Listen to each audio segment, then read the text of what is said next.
ngayon ba may pangarap na po si John Lloyd?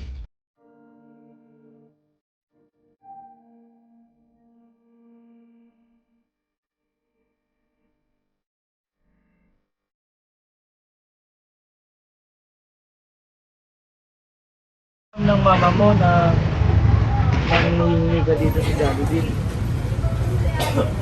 Ay, hindi niya alam. Bakit mo ginagawa ito? Para naman makatulong ako kay mama.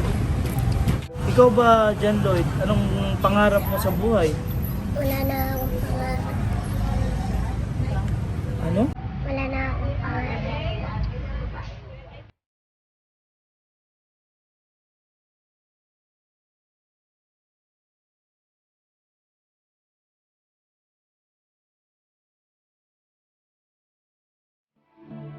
Nakita ko ang batang ito namamalimos sa may Jollibee.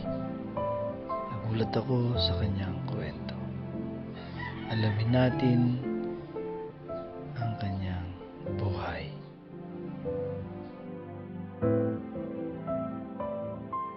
Ikaw ba yung nagbibigay sa kanila ng pera pag umuwi ka sa mga kapatid mo?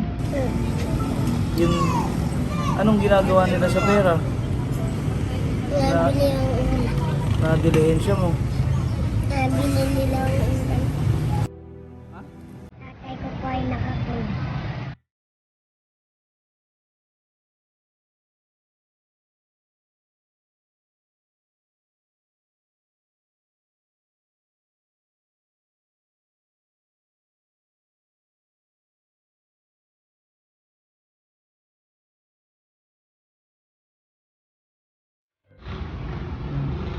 Pumunta po ulit tayo ngayon sa Jollibee para kumustahin po si John Lloyd, yung batang wala daw siyang pangarap. Kakausapin po natin. Ay, nandito nga siya. John Lloyd, kumusta ka na? Ayan, ito po, nandito po si John Lloyd. Kumusta ka? Ba't ang aga mo dito, ha? Alas 8 lamang. Gusto mo mag-grocery tayo ngayon? Apo. Ha? Ba't ano bang gusto mong ibili sa mga kapatid mo? Pagkain po nila. Ha? Pagkain po nila. Ah, pagkain nila. Bakit ano ba mga gusto ng kapatid mong pagkain? Mga tinapay o. Tinapay. Ay, gusto mo bang sumama sa amin ngayon? Bibili tayo ng pagkain ng mga kapatid mo. Tapos dadali natin mamaya sa bahay nyo. Saan ba ang bahay nyo dito? Din po sa Makanli. Makanlik? Eh, sino mga nasa bahay nyo ngayon? Mga kapatid ko po. Ah, mga kapatid mo. Ilan sila? Apat po sila doon. Apat. Tingin mo, ano ang mga gustong bilhin ng mga kapatid mong tinapay? Dito tayo, bawal yata dyan sa ano, baka pagalitan tayo dito. Kami ay umupo muna dito dahil nasa harap po kami ng Jollibee, bawal po doon. Entrance po kasi yun. So, kumustahin na yun natin si John Lloyd. Ano John Lloyd, masarap? Ano sabi ng mga kapatid mo nung dinala mo yung Jollibee? Sabi ay, ano daw, yung pagkadala ko ng Jollibee, ano daw, kinain nilang nila.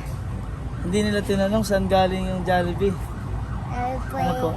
sabi ko po tinanong ko sa akin kung saan galing yung Jollibee. Sabi ko po ay din sa lalaki, sabi ko. Ah, dun sa lalaki. Masarap naman daw yung pasalubong mo. Ah.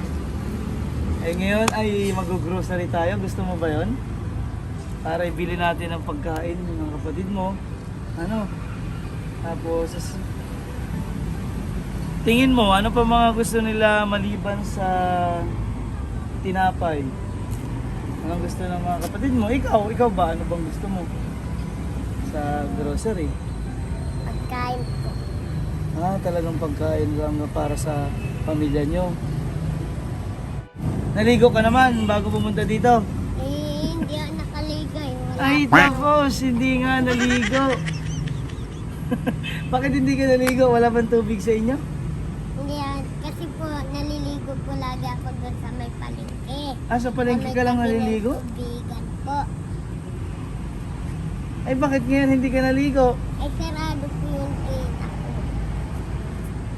Ah, sarado yung pinagliliguan mo. Ah. Ikaw, ano bang pagkain ang gusto mo?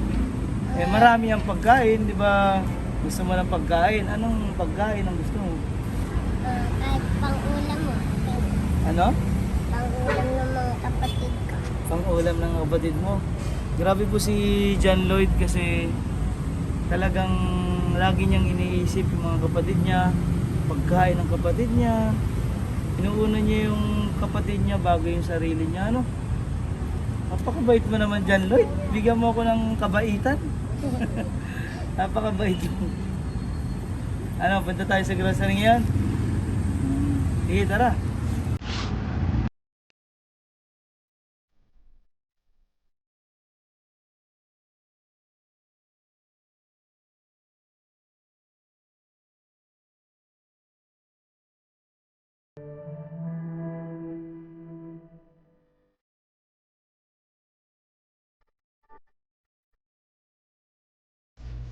Ako po ang chaperone ni John Lloyd ngayon.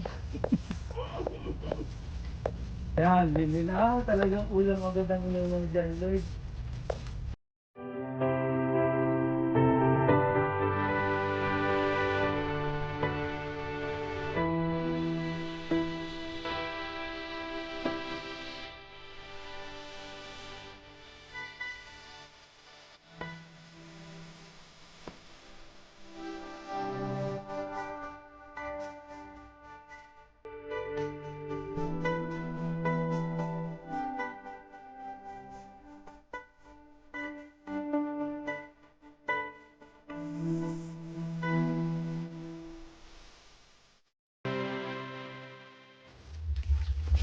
Dito pala ang bahay ni John Lloyd.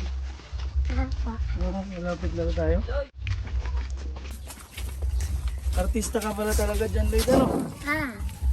Kilala ka dito ay? Oh, dito ang bahay ni John Lloyd. Oh. Di ba ka mainit dito? Puro yero. Ay. Sino mga kasama mo dito? Grabe pala ang bahay ni John Lloyd. Ha? Mga kapatid ko. Mabuti. Parang, bakit may alaga ka dito, manok? May alaga sila John Lloyd, manok, oh. Nasa kahon. Ay. Dito lang, saan ka dito natulog, John Lloyd, oh?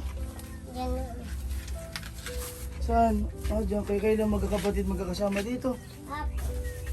Grabe pala ang sitwasyon mo dito, John Lloyd. Ano ito, sarili niyong bahay, John Lloyd?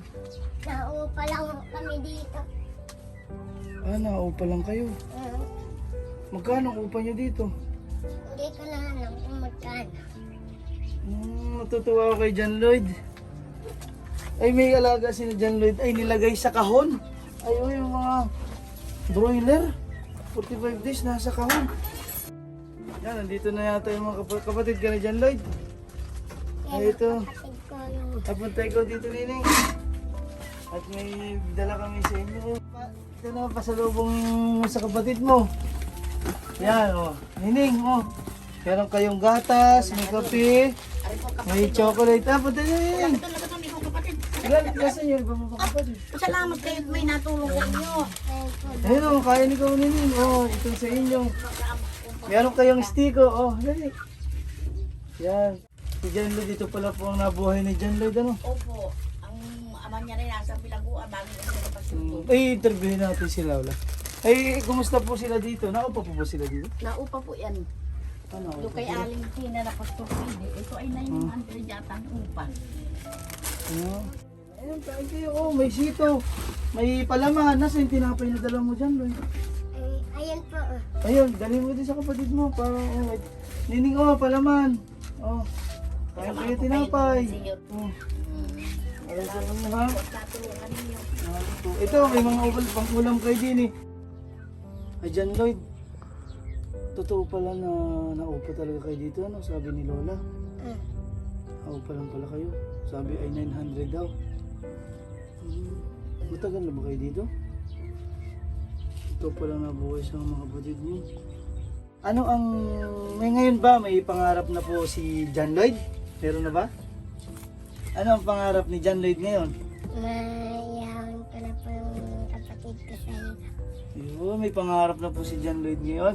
At dahil dyan, para sa kapatid mo itong lahat. Ano ba ang gusto mo dito sa kinuha natin sa grocery?